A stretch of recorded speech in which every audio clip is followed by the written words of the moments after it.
Olá, bem-vindos ao canal Doutrina Espírita Amor e Caridade. Eu sou Michele Machado, e hoje vamos falar sobre a chegada e a disseminação do Espiritismo no Brasil.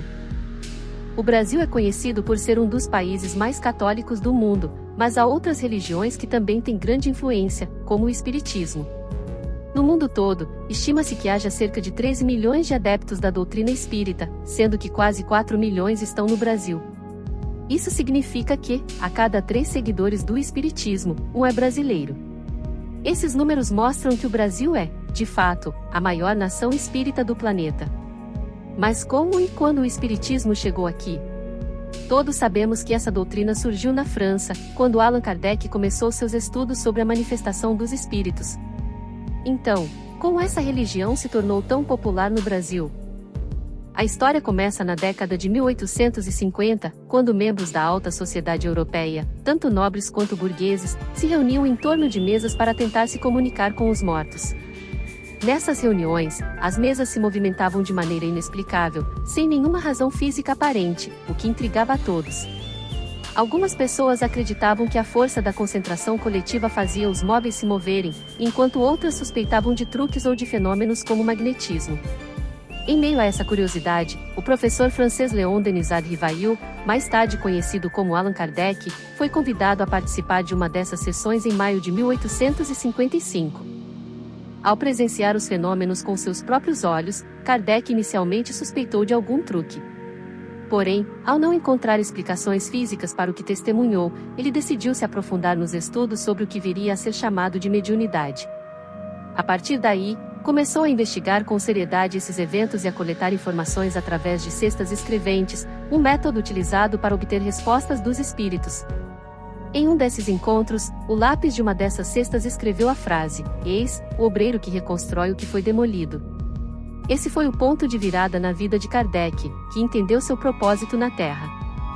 Nos meses que se seguiram, Kardec e diversos médiuns continuaram a realizar sessões e a organizar o conhecimento obtido dos espíritos. Essas revelações foram compiladas no que se tornou o livro fundamental da doutrina espírita, o Livro dos Espíritos, publicado em 18 de abril de 1857. Curiosamente, Allan Kardec nunca se autodenominou autor do livro, afirmando apenas que organizava as informações transmitidas pelos espíritos. O sucesso da obra logo chamou a atenção da Igreja Católica, que se opôs à nova doutrina. Mesmo assim, o espiritismo começou a se espalhar por diversos países, com destaque para o Brasil. No Brasil, a aceitação do espiritismo foi facilitada por uma série de fatores culturais e religiosos, como as crenças africanas e indígenas, que também envolviam práticas espirituais.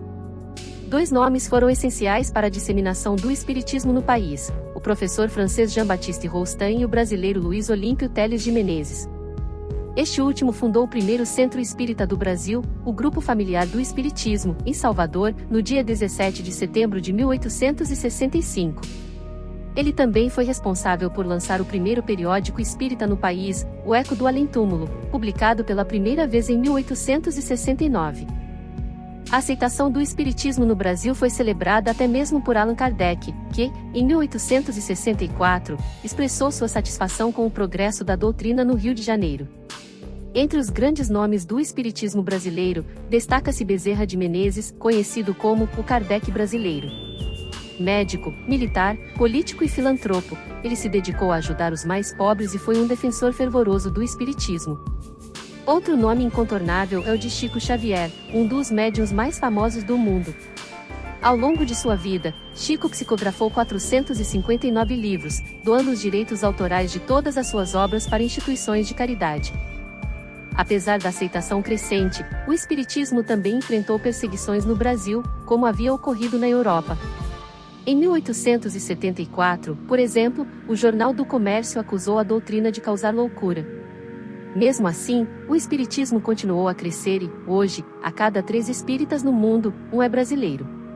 Allan Kardec, o homem que iniciou esse movimento, faleceu em 31 de março de 1869, vítima de um aneurisma. Seu lema, nascer, morrer, renascer ainda e progredir sem cessar, tal é a lei, está gravado em seu túmulo em Paris, que até hoje é um dos mais visitados na cidade. E essa foi um pouco da história de como o espiritismo chegou e se consolidou no Brasil. Espero que tenham gostado. Nos vemos no próximo vídeo aqui no canal Doutrina Espírita, Amor e Caridade. Um grande abraço e até mais!